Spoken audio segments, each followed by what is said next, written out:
Welcome back. You know me, I'm Jessica Cameron, and you are watching Scream Queen Stream. And by now, I'm sure you know this is a lovely Sadie Katz, and you're going to get to find out more about her life and more that I didn't even know about her, and I've been friends with her for years. So definitely stay tuned for this next installment of the interview. But traveling for work, obviously you do it all the time. You mentioned Blood Feast, which you got to shoot in Germany. Yes. Which is so fun. Yeah. With Sophie Monk and Caroline Williams and a bunch of other people. Yeah. So, and it was a remake of a classic film. Yes. So not, you know, obviously not a franchise, but remaking a classic film. Did you feel any responsibility when working on the remake? Were you remotely concerned about being loyal to the original subject matter, or did you even ever see the original? Well, no, I saw the original, and Connie Mason was a Playboy bunny, and she's a beautiful blonde, and I was like, this is great, but I was like, I hope when I show up, like, everyone's cool, like, here, and everyone called me Goddess on set, which was really cool. Yeah, I cared about the film because I understood that it was kind of like a gift because Herschel Gordon Lewis had said it was okay, and he even had a cameo in the film. So that was like cool. I was like, oh, okay, this is like Blood Feast started. Like we wouldn't have Saw if it wasn't for Blood Feast. So like, you know, I know you know this. So there was something like really cool if you know Blood Feast, like the remake. And Marcel really wanted that. Like he didn't, his English wasn't as good. Like now he speaks perfect English. It's crazy. But we couldn't really communicate. So it was like my second film where I had a Bulgarian director and now I have a German director. So I love working on sets where they don't speak English because there's something fun about that. So everyone spoke English, but it was, you know, not perfect. And when I showed up, Marcel, it's like, here's your wardrobe. And it's just long black hair and like a little chain over my cooch and no top.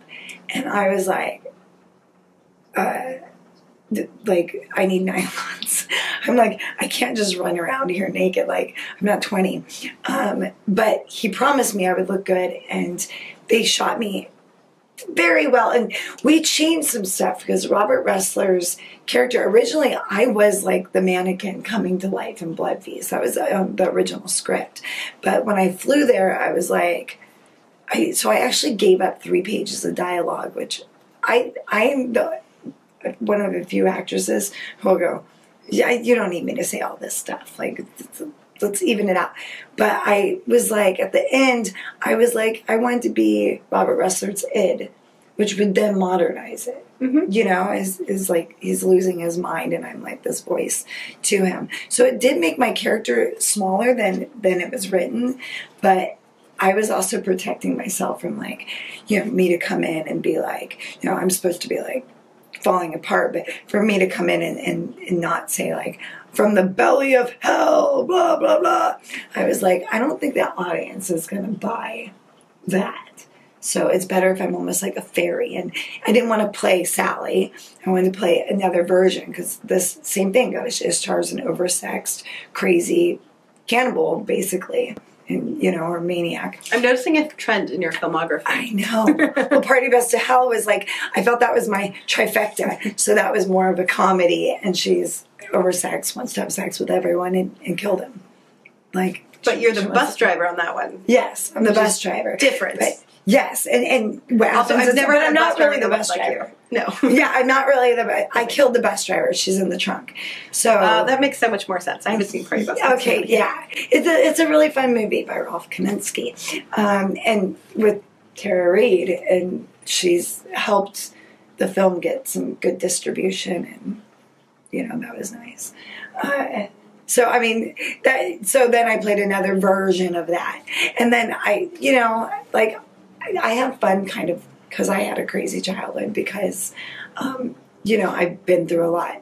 I have fun playing these characters that are just unhinged, and I'm not worried about how I look on camera, and there's something really cool about that.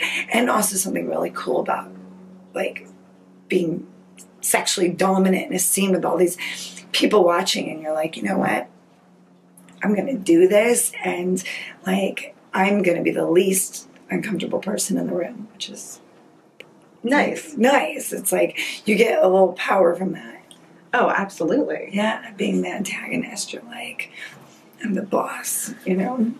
Now, before I forget to mention it, I do want to touch on your documentary, The Bill Murray Experience, because, first of all, I thought the concept was brilliant. Thank you. It's absolutely brilliant. You'll have to tell what it is for our audience.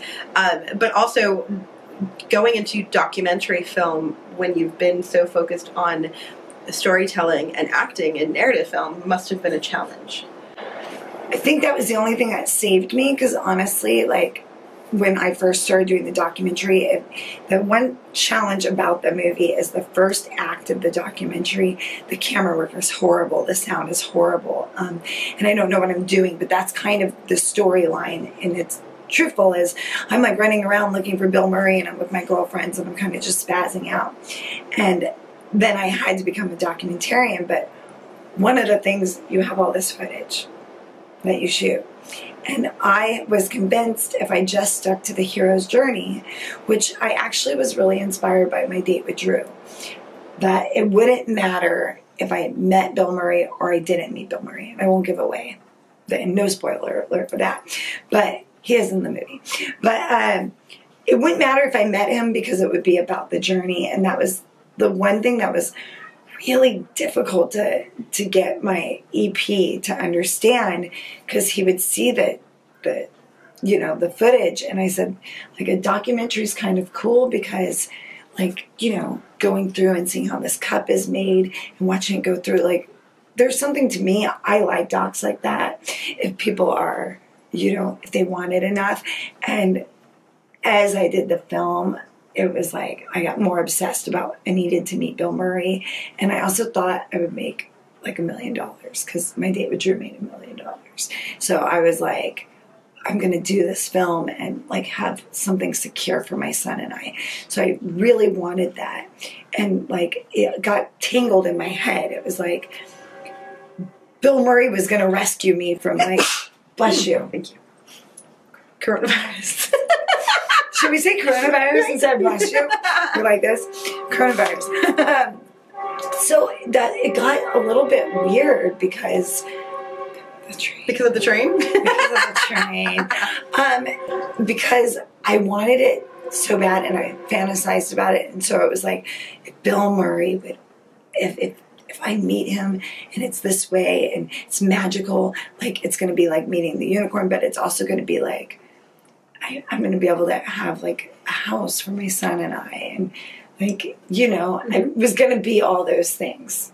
So then it got also like, so Bill Murray was like a substitute boyfriend, and just seeing like billboards at the time. Bill Murray was, when I came up with this, he was super viral. Like Bill Murray, you know, stealing a French fry off someone's plate. Right, I was just going to say the French fry. Amazing. Which I do believe, like, that had to have happened. No, it happened a ton of times. It became like, you know, honestly, like, looking back, Bill is more about, like, he's got the fuck it's. He's much more mellow now, if you notice. Mm-hmm. But he's just like drunk and having, like, now I know his family and stuff, and like they're the nicest people. Joel Murray is the nicest people. His other brothers, nice, fun. They like to drink and have a good time. I think Bill just gets bored, and he's like, I don't even think it's about the other person. He's not like, you know what, I need to make your day super shiny. No. He's like, I'm going to go mess with this person because I'm bored as hell. And like, it's a spectacle anyway because I'm Bill Murray. So that was something. And maybe he just really wanted a French fry. Yeah, I know. That French fry looked good. And he did it because he could. That's so true. So, yeah. That was like a really I just don't have the balls to do it. But sometimes I walk by and I'm like, damn, I would just love one French fry off that plate. So I do shit like that. But that's, you know, you either love me or you hate me. And so like I said earlier, I was like, don't tell me if anyone says anything bad about me because I don't want to know, because I don't care. I'm the opposite. I'm like, tell me all of it so that I don't hire them, because I don't want that person in my life. Yeah, I'm like, ignorance is bliss. I would rather be like, everyone likes me, and if you don't, I don't care. You know, I really miss, like, I literally miss doing that doc, because there was something like magical about the irreverency of it, and like, what if it, like, I want an adventure again, and there was a bit of an adventure because people would call me up. Oh God, it went on for a couple of years because I stopped it and started it. My friends didn't want to do it anymore. Like, you know, I got very Everyone says sick. that they're going to help you make a movie, and then you go to make the movie. They got paid. And you're like, where did you go? Oh, no, they got paid.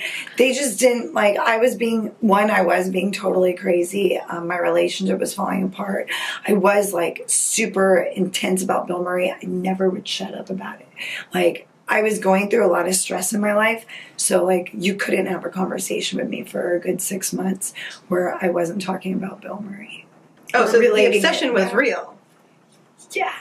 And I would, it was real. Like, if you watch the doc, there's a point where I go to bring in balloons on Rock the Casbah, but if you understood how lots of little magical things happened, and my fiance and I broke up over the film, and then we got back together, and then he had to give me money to help me finish the film, and it was like a nightmare. And so my obsession was like, I have to finish this and do what I started, but like, how do I find Bill Murray, and how do I have a story here? And my life was really falling apart, like, on a big level. And I had an illness. I got tinnitus, like ringing in my ears, from Wrong Turn, actually, because I took out my earplugs when I shot the gun. They told me not to, and I think that's what. So it's your fault, not not the movie's fault. Because they provided you with the earplugs. If you don't use them, they said, and you know, I had blood packs, and we were in this mausoleum type thing. So a few months after, I like woke up one day and just heard beep. And that's like Chinese water torture. So it took me a good 9 months of not just being like totally rattled and like telling people on top of I'm looking for Bill Murray, like my ears ringing. So everyone, like, I could be like, you know, even in the doc, I don't blame my friends, but not that they were the greatest of people about things. But I was definitely like having a lot of problems and just like spinning a little bit. You know, my son's also getting older, and I'm moving. I keep getting back. You keep on moving. Keep on moving. All of these moves. Well, it's like, you know, we sold this mansion that we lived in Manhattan Beach because the house had to sell. So then we moved to Hollywood Hills. Then my boyfriend and I are now engaged. Break up. I move in an apartment. He begs for me back. I move back to the apartment because he loves my son. My son loves him. Then we break up again. I move back to the apartment. I get another apartment. And then he begs me to move. And then I say, no, I don't want to live in Hollywood Hills because there's a lot of unsavory people. So we moved to Playa del Rey. Then we're in like a 13,000 square foot house. And I wake up one day and I'm just like, what am I doing? Like, this is like so crazy. While you're trying to find Bill Murray. While I'm trying to find Bill Murray. So then I move. I'm like, I'm back in an apartment. My son and I are going to be happier. Like, this is what, like, how is my life like so crazy? And, you know, my son loves moving. So that was the one thing. He was like, you know, I was like, I'm trying to give him this great life. And then I realized all he really needs is his mom to be happy and, you know, and not so crazy. Sorry about that, Griff. Yeah, I never quite got there, but there's still hope. There's still hope. No, I'm happy now. And he lives 2 miles away. But yeah, you're just kind of like, part of making a doc is the doc changes a good doc. I've seen tons of docs. The doc, you start off doing a story about, you know, scream queens, and then someone gets in a car accident and you do it about the healthcare that's no good or something crazy. You know, you don't know what the doc ends up being about. It's like I just shot a film in Illinois and it's Fargo Christmas, and they're like, okay, it's always snows. And then it only snowed one of the days, and it rained, so we had to get snow machines. And you're like it was probably like the first Fargo. year in how many years right, that it didn't snow. Right. And when they booked it, they probably were expecting one of the snowiest seasons of all time. Yeah. You know, it was still in the snow, and then we had some really cold days, but we also had some days that were like warm and the weather was nice. And you're like, it can rain, or we don't want it to rain as long as it doesn't rain, because it's supposed to be snow. It's Fargo. And then you'd like lose all of the snow. Yeah, but they went and shot parts of it in Fargo to give that. You know, but yeah, it's funny with the independent films because they're really an act of love, but you have to have, like, the director has to be really cool and flexible, and that way everybody else stays cool. If you have a director who can't keep his head on straight, I'm much more serious if I'm producing or writing or directing. I'm like, not, it's like everything's got to be good. It's good. It's going to be great. It's going to be great. It's got to be like that because, you know, if not, the set goes into chaos. Same thing if you're an actor, especially if you're the lead, your attitude spills over to everyone. So if you're tired or you don't know your lines and other people feel it's okay for them not to know their lines. And that's like the worst. I've really found it's literally a case of one bad apple spoils the whole bunch. That's also where I've been hesitant to, right? And I've been hesitant to fire underperforming career actors in the past, and I've made the choice to go forward if you have to be fired, even if we're friends and you're getting fired, because the ripple effect of having that one toxic person, or again, like that one actor who doesn't know her lines, like it causes such a spiral effect. If someone's showing up late, then it's like, oh, well, she showed up late, that person's late, or heaven forbid someone, you know, smoke weed on a set, then it's like, what are you doing? I mean, yeah, I think it's like when you work with who's ever at the top, you know, who's your leads, if they're really nice and cool and on top of it, everybody else follows them. Mm-hmm. That's like, it's like a party host. Yep. You know, and if you've got someone vomiting all over your party, you're like, thank you, but you gotta go. Yep, get out. I don't care how much I love you, but like now you just brought out something that like you gotta go. Yeah. So circling back to the Bill Murray Experience, it is available for people to watch now. Yes. Right? It is on VOD. It is on VOD. You can get it at all the usual places. We'll iTunes, link it all down below. Yeah. And you can tell me what you think. Yeah. You can tell me also like which links do you want to prioritize. Because sure. I know that as filmmakers, we all have preferred links. I don't on this one because, you know, I just want you to watch it. And I think it's free on Amazon Prime. So absolutely. I would say get it free. Like, I'm probably not going to see any money from it. But at this point, you know, the biggest thing is I want people to see it and share it if they love it. If it speaks to them, you know? Mm-hmm. Like, it does a change in Act 2, and then there's some fun in Act 3, and there's some great animation by Jim Towns in it, and the music is really great. Carrie Joe, the Nick Johnson Band, in the mornings. It's one of the things I had, like, all the musicians I knew in my 20s, I called up and asked for free music, which was great. Amazing. Mm-hmm. Now, what is next for you? You just mentioned you did this movie in Illinois. Yeah, which is a Christmas movie, so I'm kind of stoked, and it's comedy, and oh geez, you know, I play this girl that owns a restaurant, and Ed Asner's in it, and oh god, Max Caulfield, if you're a Grease 2 fan, he's the lead of Grease 2, and there's some other, like, there's a lot of great actors. Robert Donovan is in it, you know Robert, and so that's fun. I'm also doing a play, which is really cool. Which is so exciting. I know. I actually got nervous though because I'm with the actor. I'm going to butcher his last name. Ryan. He was Hot Dad in Teachers. If you ever saw it, the series Teachers. Something with a C, I forgot. But we just did a photo shoot, and I was standing with him, and I'm used to being really confident. He's very good looking, and I was like, "Oh my God, you're making me nervous," because it's theater, and it's like there's a realness and rawness to it. And I also have my film Megan is coming out that I shot in Italy by Silvio Nacucci, and Randy Wayne is in it, and Greg Travis, and I'm playing another. This is a cannibal. This is a dark, no, a dark sexual revenge movie that's actually really, it's a thriller. There's a great twist in it. And I'm really proud of that film. And Amityville Harvest, that's coming out. I just did Clown Fear, if you like your movies where you can't see some actors in the dark.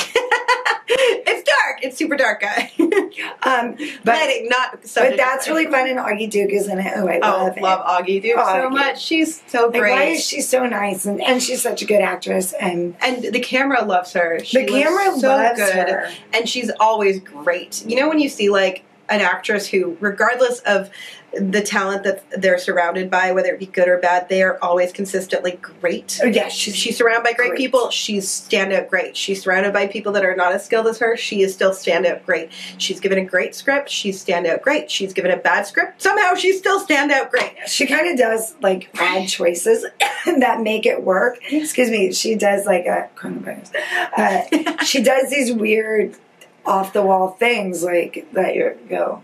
Yeah. I would have never done that. Why didn't I think of that?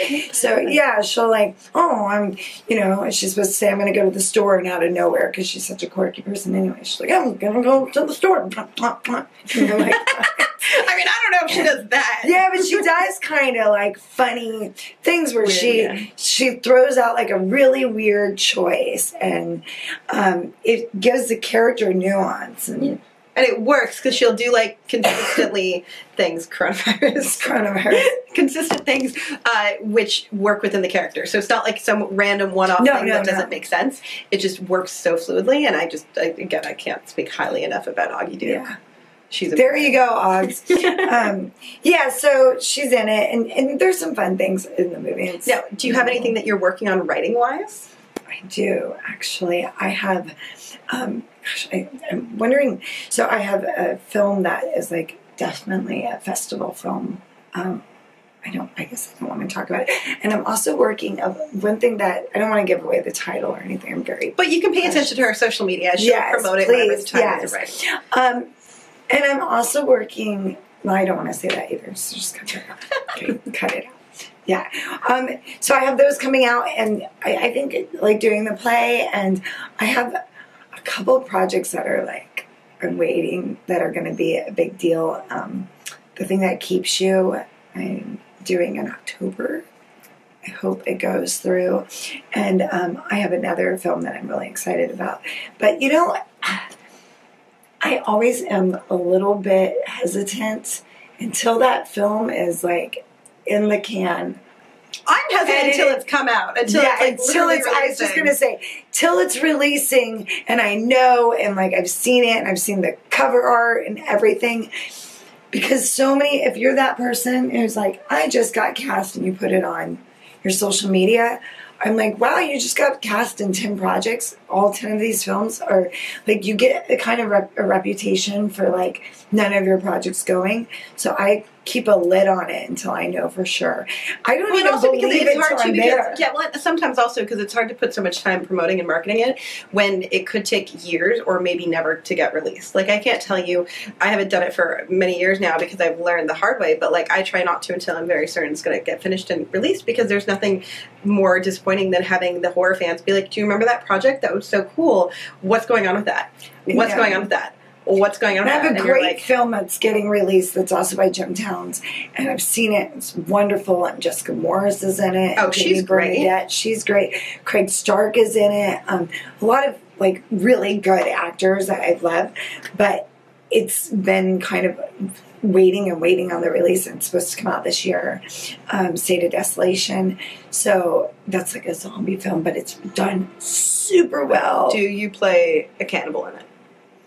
I do play a sexed up character with Kai. How do I say his damn last name? With Kai. Sorry, Kai. He's been in a lot of stuff too. I shouldn't butcher his name. Yeah, I play like I'm a cult leader in the post-apocalyptic. Thank you. What she said. And yeah, we're keeping clean from the virus, which is kind of apropos right now. Yes, so, very much so.